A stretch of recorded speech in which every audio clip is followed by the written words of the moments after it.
भारत फिलिस्तीन के साथ। अब आप कहेंगे रजा भाई ये क्या हो गया आपको? मुझे नहीं हुआ है, मोदी जी को हुआ है और इस बात पर हम मोदी जी का शुक्रिया अदा करते हैं। देखिए, इधर उधर बातें घुमाने से कुछ नहीं होगा। जो तस्वीर आई है वो आपके सामने है, आधिकारिक स्क्रीनशॉट लगा रहा हूं। हजरात ध्यान से देखिए, भारत की एम्बेसी जो फिलिस्तीन में है उसके द्वारा ये पोस्ट किया गया है।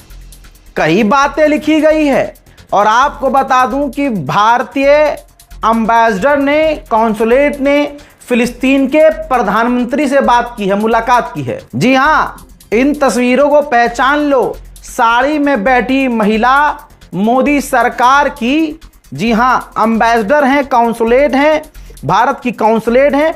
और सिर्फ वो अकेली नहीं है, उनके साथ पूरी टीम है भारत सरकार की, जिन्होंने फिलिस्तीन में ही फिलिस्तीन के प्रधानमंत्री से मुलाकात की है। यह तस्वीर ऐतिहासिक है। सवाल कई सारे आपके मन में होंगे कि भाई मोदी सरकार ने इस्राइल को हथियार दिए, मोदी सरकार ने भारत के अंदर जो फिलिस्तीन के लिए बोलने वाले लोग थे उन पर पाबंदी लगाई, गिरफ्तार किया। देखिए, मोदी सरकार का ये स्टाइल है, दोनों हाथ में लड्डू। कहावत सुनी है ना, दोनों हाथ में लड्डू। क्योंकि माननीय पूर्व प्रधानमंत्री स्वर्गीय अटल बिहारी वाजपेयी के इतने बयानात मौजूद हैं जिसमें वो साफ कह रहे हैं कि अरबों की ज़मीन इस्राइल को छोड़नी होगी। वो तमाम बयान में दोबारा सुनाने वाला नहीं हूं, आप YouTube पर सर्च कर सकते हैं। तो मुसलमानों की नफरत में कुछ लोगों को खुश करने के लिए कुछ चीज़ें की गई, लेकिन दूसरी हकीकत यह भी है और इसके लिए कम से कम हम मोदी जी का मैं खुद शुक्रिया अदा करता हूं कि कहीं तो जहां तमाम मुस्लिम देश, तमाम अरब देश फिलिस्तीन पर बोल नहीं रहे, ऐसी कंडीशन में ये तो मौजज़ा ही है। भारत सरकार के जो कॉन्सुलेट्स हैं उन्होंने फिलिस्तीन के प्रधानमंत्री से मुलाकात की। अब देखिए भारत का अखबार क्या लिख रहा है। यह है नव भारत टाइम्स, बौखला गया नव भारत टाइम्स। लिखा, भारत ने दोस्त इस्राइल को दिया झटका, फिलिस्तीन देश का किया समर्थन, फिलिस्तीनी मंत्री से मिली भारत की सेक्रेटरी। देखिए, फिलिस्तीनी मंत्री, फिलिस्तीनी प्रधानमंत्री सबसे मुलाकात हुई है, लेकिन ये हिंदूवादी सोच वाला अखबार है, इसको लग गई आग और इसने अपने मन से लिख दिया कि मोदी सरकार ने इस्राइल को धोखा दे दिया। जबकि ये खुद जो लिखने वाले हैं ये खुद तिलकधारी नफरत हिंदूवादी हैं, तभी तो ऐसी बातें कर रहे हैं। क्योंकि उनको दिखा नहीं क्या उन्होंने अटल बिहारी वाजपेयी और बीजेपी ने हमेशा से फिलिस्तीन को सपोर्ट किया है। भारत ने हमें, सरकार किसी की भी रही हो, भारत ने हमेशा से फिलिस्तीन को सपोर्ट किया है। तो पता इनको सब है, लेकिन इनको बर्दाश्त नहीं हुआ तो लिख रहे हैं कि भारत ने धोखा दिया। जबकि धोखा इस्राइल को नहीं है, इस्राइल हमारा पुराना साथी नहीं है। फिलिस्तीन के लिए मोदी सरकार की रीढ़ की हड्डी थी। जी हाँ, जिनका नाम अटल बिहारी वाजपेयी था, उन्होंने साफ कहा था कि फिलिस्तीन फिलिस्तीनियों का है, अरब अरबों का है। इजराइल का क्या मतलब है भाई? इजराइल ने कब्जा किया हुआ। ये तमाम वर्डिंग्स, तमाम जुमले पूर्व प्रधानमंत्री अटल बिहारी वाजपेयी के थे। तो नया काम क्या कर दिया? अब क्योंकि नफरत में डूबे हुए लोग हैं तो वो झेल नहीं पा रहे हैं। अगर मोदी सरकार ने कोई काम अच्छा कर दिया और मुसलमान खुश हो गए तो अब हिंदूवादी नफरती जो संगठन है उनको बुरा लगा, बहुत बुरा लगा। यहां तक बात खत्म ना हुई, ये तो मौजज़ा हो गया। फिलिस्तीन के एजुकेशन मिनिस्टर से भी मुलाकात की है। भारत ने फिलिस्तीन के अंदर एजुकेशन मिनिस्टर, जो फिलिस्तीन के एजुकेशन मिनिस्टर हैं, उनसे भी मुलाकात की है। अब कोई ये ना कह दे कि यार सीजेपी का असर देखो कितना है कि फिलिस्तीन के अंदर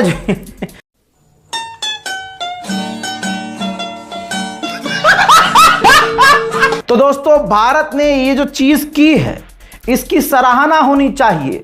जहां तमाम मुस्लिम अरब देश पीछे भाग रहे हैं, फिलिस्तीन से दूरी बना रहे हैं, वहां मोदी सरकार ने हिम्मत दिखाई है और फिलिस्तीन से खुल्लम खुल्ला जाकर हाथ मिलाया है। यहीं पर बात नहीं रुक जाती। प्रधानमंत्री एजुकेशन मिनिस्टर और अब ये लेबर मिनिस्टर, फिलिस्तीन की महिला लेबर मिनिस्टर से भी भारतीय कॉन्सुलेट ने मुलाकात की है फिलिस्तीन में। अगर सीधी सीधी बात बोलूं तो फिलिस्तीन की पूरी सरकार से, टॉप लीडरशिप से भारतीय टीम ने मुलाकात की है। एक बार फिर से मोदी सरकार का मैं और मेरे जितने व्यूअर्स हैं सब मिलकर शुक्रिया अदा करते हैं कि कुछ तो अच्छा किया। यही नहीं, दिल और खुश होगा। मैं तो दुआ करूंगा कि इसी तरह से मोदी जी काम करें, तो भैया हमारा फुल सपोर्ट है। एजुकेशन मिनिस्टर, लेबर मिनिस्टर, फिलिस्तीन के प्रधानमंत्री और अब ये देखिए हेल्थ मिनिस्टर, फिलिस्तीन के जो हेल्थ मिनिस्टर हैं उनसे भी भारत की टीम ने, मोदी सरकार की टीम ने फिलिस्तीन में मुलाकात की है। अल्लाह अकबर। इस्राइल कभी भी बर्दाश्त नहीं करेगा, जिंदगी में बर्दाश्त नहीं करेगा। और आपको बता दूं कि UNRWA के खिलाफ है इस्राइल। UNRWA को पूरी तरह से बर्बाद कर दिया है इस्राइल ने। फंडिंग रुकवा रखी है, अमेरिका इस फंडिंग को रोक चुका है। अमेरिका UNRWA को इजराइल के साथ मिलकर गाजा, फिलिस्तीन में तहस नहस कर चुका है, यानी फंडिंग ही नहीं दे रहा है। उसी बिल्डिंग में, फिलिस्तीन में UNRWA की बिल्डिंग में यह तमाम मुलाकात भारतीय कॉन्सुलेट ने कर कर इस्राइल के मुंह में मुंह दिया है। ओए रैप्टा मारूंगा सुअर, फादरलैंड, ओए फादरलैंड कुछ नहीं है, वो ट्रिक थी बस मोदी जी की। खाएगा, दे रहा है, दुरुस्त है, बात खत्म। अब मेरे दोस्तों, फिलिस्तीन को इतना खुला मोदी जी ने सपोर्ट कर दिया, भारत ने सपोर्ट कर दिया, और फिलिस्तीनियों में तो वफादारी कूट कूट के भरी है। यूएन की परमानेंट मेंबरशिप के लिए फिलिस्तीन ने सपोर्ट किया भारत को कि भारत को यूएन का परमानेंट मेंबर होना चाहिए। यह भारत के लिए बड़ी बात है। इस्राइल किसी भी हालत में उन देशों को बर्दाश्त नहीं करता है जो फिलिस्तीन को सपोर्ट कर दे। भाई मुंह से कोई सपोर्ट कर देता है फिलिस्तीन को, इजराइल भड़क जाता है, उस देश के कॉन्सुलेट को, एम्बेसडर को बुलाकर खरी खोटी सुनाता है। लेकिन भाई साहब ये है भारत, और इस बार ये कहेंगे मोदी जी का ये वो ऑपरेशन है जिसने इस्राइल के कलेजों को चीर दिया होगा। आप सोच रहे हो रजा भाई आज बड़ा चढ़ाकर बता दिया आपने, बढ़ा नहीं रहा हूं, आप खुद महसूस करो, बात यहां खत्म नहीं हुई है। भारत फिलिस्तीन के रामल्ला में अस्पताल फिलिस्तीनियों के लिए खोल रहा है जिसमें 200 बेड होंगे, सारी एडवांस टेक्नोलॉजी होगी, पूरा खर्च भारत उठाएगा। दोस्तों यह है कमाल। मैं फिर से मोदी जी का शुक्रिया अदा करता हूं। ये देखो तस्वीर, जी हां तस्वीर देख लो, वहां पर 200 बेड का सुपर स्पेशलिटी हॉस्पिटल खोला जाएगा जनीन के अंदर और रामल्ला के अंदर। HE डॉक्टर मोहम्मद मुस्तफा से और फिलिस्तीन के प्रधानमंत्री से और अदर डेलीगेटरी से भारत के कॉन्सुलेट ने मुलाकात की है और MOU साइन कर दिया है। फिलिस्तीन के अंदर मोदी सरकार प्रोजेक्ट शुरू करने वाली है जिसके अंतर्गत फिलिस्तीन अथॉरिटी के साथ मिलकर भारतीय अथॉरिटी हॉस्पिटल बनाएगी। अल्लाह अकबर। भाई वाह, मजा आ गया। आज की सबसे सुकून देने वाली खबर पढ़ी है मैंने, सुकून। अब ये आधिकारिक है पोस्ट, देख लो, आधिकारिक। ये जितनी खबर मैंने बताई है ट्वीट किया गया है फिलिस्तीन के अंदर जो भारत की एम्बेसी है वहां से आधिकारिक पोस्ट करके कंफर्म किया गया है। कोई फेक खबर नहीं, कोई झूठी खबर नहीं। यह काम करके इस्राइल को कितना बड़ा झटका दिया है मोदी सरकार ने, भारत ने, आप सोच सकते हैं। अन्य भक्तों के सीनों पर सांप लौट रहा है कि अब क्या करें, इसका पेशाब पिए कि इसका पिए। मैं कहूं आओ मेरा पी लो। मेरे दोस्तों ध्यान से देखो, अगली खबर यह है, लिखित में भारत ने लिखित में गाजा के अंदर जो इस्राइल हालत बना रहा है और जो सिचुएशन गाजा के अंदर डेडली है उस पर चिंता व्यक्त की है भारत सरकार ने, दुख जताया है भारत सरकार ने। बौखलाया हुआ तो है ही इसराइल। इसराइल ने गाजा के अंदर फिर से बड़े हमले किए, जिसके अंदर अभी तक कंफर्म हुआ है कि 6 से 7 फिलिस्तीनियों की गजा में मौत हो गई है, जिसमें बच्चे भी शामिल हैं। अब इसराइल के कट्टरवादी नेता बेंजीवीर को सुनिए। यह कह रहा है, यह दिखा रहा है कि हम इसराइल की जेल परिसर के अंदर ही एक अलग सेक्शन बना रहे हैं जहां हम फिलिस्तीनियों को सीधा फांसी पर लटका देंगे। अब ब्रिटेन की सुन लीजिए। ब्रिटेन को भी कई बार एक्सपोज किया है मैंने। रिपोर्ट यह है कि जंग के दौरान जब गाजा में इसराइल नरसंहार कर रहा था, यूरोपियन देश भी नाराज हो रहे थे इसराइल से, मना कर रहे थे कि मत करो, यह बहुत ज्यादा हो गया है। उस दौरान भी ब्रिटेन ने इसराइल के साथ मिलिट्री ट्रेड किए हैं, हथियार बेचे हैं, इसराइल से हथियार खरीदे हैं। हजरात, हिंद रजब एक 5 साल की छोटी बच्ची थी। गाजा में आपने उसकी कहानी सुनी होगी। गाजा के अंदर क्या कर रहा था जंग के दौरान इसराइल, आपको याद है? वो एक गाड़ी के अंदर, एम्बुलेंस के अंदर उसको ले जाया जा रहा था, तो उसी एम्बुलेंस को हिट किया, जो कि एम्बुलेंस पर हमला करना पूरी दुनिया में इंटरनेशनल लॉ का उल्लंघन है। एम्बुलेंस पर हमला किया इसराइल ने, जो लोग थे वो मारे गए। हिंद रजब 5 साल की बच्ची उसके अंदर फंस गई।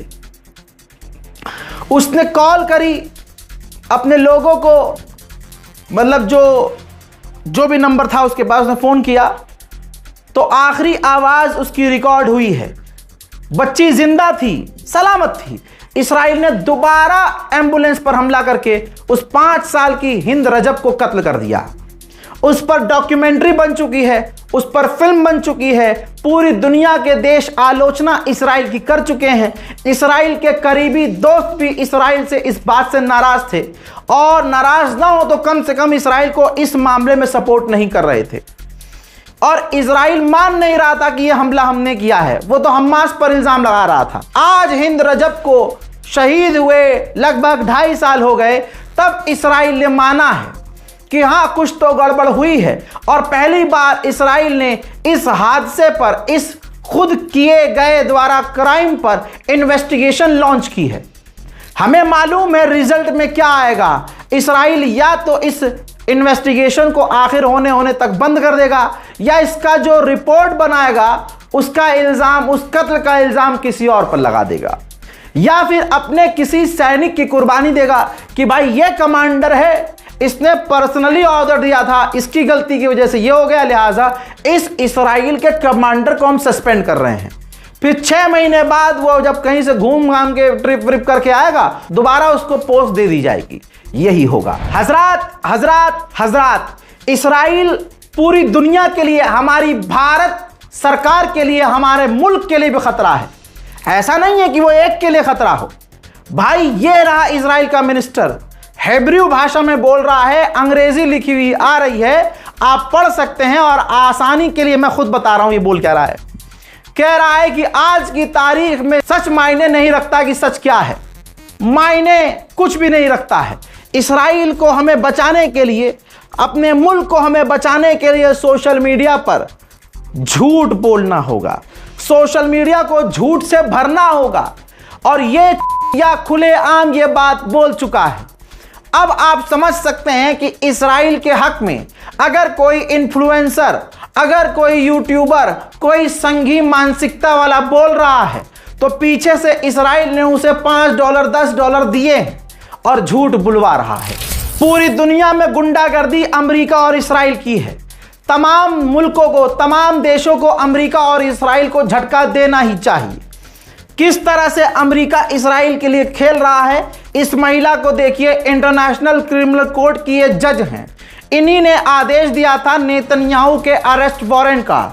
अमेरिका ने इनके ऊपर पाबंदी लगा दी है, रिस्ट्रिक्शंस लगा दिए हैं। इसराइल ने जो गाजा की कमेटी बनी है और इंटरनेशनल कम्युनिटी जो है उससे मांग की है कि गाजा का हमें 1/4 हिस्सा दिया जाए। 1/4 हिस्सा। क्योंकि हमें बफर जोन बनाना है। इस तरह से बफर जोन की बात कर करके तुम पूरा देश ही खा लोगे यार। अब जरा महसूस करें आप, एक अमेरिकी डॉक्टर जब गाजा से वापस अमेरिका पहुंचा तो एक पॉडकास्ट में उसने जो बताया उसका एक अंश पेश कर रहा हूं। यह कह रहे हैं कि गजा के अंदर 5 साल की एक बिटिया थी, बच्ची थी। मुझे उसका ऑपरेशन करना था, लेकिन एनेस्थीसिया, बेहोशी वाली दवाई खत्म हो चुकी थी। मैंने उसका पैर काट के अलग किया क्योंकि सड़ रहा था, जहर फैल रहा था। बिना बेहोश किए, अल्लाह अकबर, बिना बेहोश किए उस 5 साल की बच्ची का मैंने पैर काटा, गाना गाते हुए, से डिस्ट्रैक्ट करते हुए। लेकिन भाई, आप अपने उंगली में सुई मारिए और 4-5 बार मार लेंगे आप। अगर मैं कहूं कि हम आपके लिए गाना गा रहे हैं, मेरी बात को सुनो, मेरे गाने को सुनो, और हम सुई चुभाएं, बस कर लिया आपने महसूस। 5 साल की बच्ची का पैर बिना बेहोश किए काटना पड़ा। अमेरिकी डॉक्टर ने कबूल किया है क्योंकि एनेस्थीसिया की दवाई गजा में खत्म हो चुकी थी। इन तमाम चीजों के बाद इजराइल के डिफेंस मिनिस्टर का कहना यह है कि हम गाजा पर हमले जारी रखेंगे। मुसलमानों, क्या हो गया है? भारत के मुसलमानों को मैं क्या ही बोलूं, जो फजर की नमाज पढ़ने के लिए मस्जिद तक का रुख नहीं करते, गली की मस्जिद का, वो बैतुल मुकद्दस की मस्जिद के लिए क्या ही दर्द महसूस करेंगे। पहली बार इतिहास में, जिंदगी में पहली बार इजराइल ने अलाउ कर दिया है कि बैतुल मुकद्दस के अंदर यहूदी जाकर अपने धार्मिक पूजा पाठ कर सकते हैं, जो धार्मिक रिचुअल्स हैं उनकी, वो कर सकते हैं। मुसलमानों, इसी तरह से चुप रहो। भारत का मुसलमान क्या ही कर लेगा? जब अरब खामोश है और फिलिस्तीन के लिए अरब खामोश है, जो कुछ कर सकता है लेकिन कर नहीं रहा, तो हम और आप क्या कर लेंगे? दुआ के अलावा। हमने अपनी मस्जिदें वीरान की हुई हैं भाई, तो फिलिस्तीन की मस्जिद के लिए क्या बोलेंगे? बैतुल मुकद्दस की मस्जिद के लिए हम क्या बोलेंगे? लेकिन बेगैरत हम इतने हैं कि फिर भी अरब को सपोर्ट करते हैं। ऐसे ही लेबनान के अंदर इसराइल ने बम बिछाए हुए थे, बम धमाका हुआ, लेबनान के 3 मासूमों की मौत हो गई। अरब खामोश। लाल सागर में हूथीज कह रहे हैं कि बाबल मंदेब से हमने 48 सऊदी अरब के जहाजों को मोड़ दिया है और 3 से 4 जहाजों पर सऊदी के हमने हमले किए हैं। यमन के मिनिस्टर ने कहा कि ईरान की तरह हूथी भी बाबल मंदेब पर कब्जा करना चाहते हैं। जैसे ईरान ने स्ट्रेट ऑफ हॉर्मुज पर कब्जा किया, वैसे ही हूथीज बाबल मंदेब पर कब्जा करना चाहते हैं। उधर यमन के हूथीज के कमांडर सामने आकर कह रहे हैं, उन्होंने कंफर्म किया है कि हमने सऊदी अरब पर हमले किए हैं, सऊदी अरब के ऑयल रिफाइनरीज पर मिसाइलें लॉन्च की हैं। सीरिया के अंदर कुवैत का भी बेस था भाई, हमें खुद आज पता चला, माफ कीजिएगा। सीरिया के अंदर कुवैत का भी मिलिट्री बेस है। खबर यह आ रही है कि वहां पर भी धमाकों की आवाज आई है। हो ना हो, यह भी कांड इसराइल ने किया है। तुर्की ने आधिकारिक जानकारी दी है कि उसके पुलिस स्टेशन के करीब एक ड्रोन गिरा है और ड्रोन गिरने की वजह से आसपास की गाड़ियों को नुकसान पहुंचा है, गाड़ियां क्षतिग्रस्त हुई हैं। और वो इलाका जहां ये ड्रोन गिरा है, वो इलाका सीरिया के बॉर्डर से मिलता है। वहीं तुर्की के एक बड़े अखबार ने फ्रंट पर ही छाप दिया है, देख लीजिए। लिखा यह है कि इसराइल तुर्की के बॉर्डर पर पहुंच गया है। तुर्की का एक और दुश्मन है ग्रीस। ग्रीस के मिलिट्री कमांडर ने, तस्वीर सब कुछ क्लियर कर रही है, ग्रीस के मिलिट्री कमांडर ने आईडीएफ के चीफ से मुलाकात की है। घेराई चल रही है तुर्की की। तुर्की लगा पड़ा है अमेरिका की गुलामी में, नेटो के लिए अच्छा बनने की कोशिश कर रहा है। उर्दुगान से यही कहूंगा, बे झंडू उर्तुगुल गाजी बनने के लिए अपनी सीरत उर्तुगुल गाजी वाली करनी पड़ेगी। सिर्फ सीरियल बना के तुम उर्तुगुल गाजी नहीं बन सकते। तुम्हारी हरकत बता रही है कि तुम डरपोक हो और कुर्दोगलू हो। अब जब तुर्की की फटके 4 हुई है, यह है तुर्की, आज का तुर्की भाई। तो तुर्की के मिलिट्री ऑफिशियल ने बात की है फोन पर अमेरिका के मिलिट्री कमांडर से। वालिद मोहतरम से क्यों नहीं बात करेंगे? ये ईरान की बात याद आ गई है। अपने मुल्क की सिक्योरिटी के लिए तुम खुद कदम उठाओ। अमेरिका पर निर्भर रहोगे तो वो तो खुद को नहीं बचा पाता, वो तुम्हें क्या बचाएगा। जोलानी को मैं कुछ कह देता हूं तो मुसलमानों को तकलीफ हो जाती है। लाला, मैं जोलानी को अगर गलत कह रहा हूं तो बशर अल असद की आरती नहीं उतार रहा हूं, लेकिन लो, आपका अगर पसंदीदा जोलानी है तो जोलानी के रहते हुए ये मिलिट्री कमांडर आईडीएफ का चीफ सीरिया पहुंचा है, जिन सीरिया के इलाकों में इजराइल का कब्जा है, उस जगह पर, और कहा है कि हम किसी के कुछ भी कहने से सीरिया की इन कब्जाई हुई जगह से बाहर नहीं निकलेंगे। फिर से कह रहा हूं, सीरिया की जो सरकार है, जोलानी है, जोलानी की जो ये टीम है, पूरी की पूरी अमेरिका की गुलाम है। आज मैं यह बोल रहा हूं चीख चीख के, कल सब रोएंगे, मत मानो। फिर से सीरिया के विदेश मंत्री ने कंफर्म किया है कि हां, जिस बेस पर इजराइल ने हमला किया हमारे यहां, वहां तुर्की की मिलिट्री पहुंची थी, वहां हमला किया, और हम मानते हैं कि इजराइल को सिक्योरिटी कंसर्न है, लेकिन इजराइल को हमारी भी सिक्योरिटी की चिंता करनी चाहिए। वो चिंता करेगा, चिता पर लिटा देगा, तुम्हें चिता पर लिटा देगा। हमला इजराइल नहीं किया था सीरिया के मिलिट्री बेस पर। क्यों? आगे की सुन लो, ये बात क्या कह रहा है। नेतन्याहू कह रहा है कि हम कभी भी बर्दाश्त नहीं करेंगे कि तुर्की हमारे बॉर्डर पर आए। हमने तुर्की को मैसेज दे दिया है और वो मैसेज पहुंच चुका है। हजरात, ये किस मैसेज की बात कर रहा है? ये जो सीरिया के अंदर हमला किया है बेस पर इजराइल ने, जहां तुर्की की मौजूदगी थी, यही वो मैसेज है कि नेतन्याहू कह रहा है कि हमने मैसेज पहुंचा दिया है तुर्की को कि हम तुम्हें कभी बर्दाश्त नहीं करेंगे सीरिया के अंदर। सीरिया किसके हाथ में है? बशर अल असद के हाथ में। बशर अल असद था तब अमेरिका और इस्राइल की औकात नहीं थी कि सीरिया के अंदर घुस जाए, क्योंकि बशर अल असद था तो बशर अल असद को तुम खूब गालियां बको, लेकिन बशर अल असद ईरान को अलाउ करता था कि आईआरजीसी सीरिया के अंदर रहे, और ईरान की ताकत मुझे एक्सप्लेन करने की जरूरत थोड़ी है। आईआरजीसी वहां रहती थी, जब तक आईआरजीसी थी कोई नहीं घुसा। बशर अल असद किनारे हुआ, जोलानी आया, आईआरजीसी हटी, सीरिया के अंदर इजराइल की फौज, सीरिया के अंदर तुर्की। भाई ऐसे लुटास मच गई।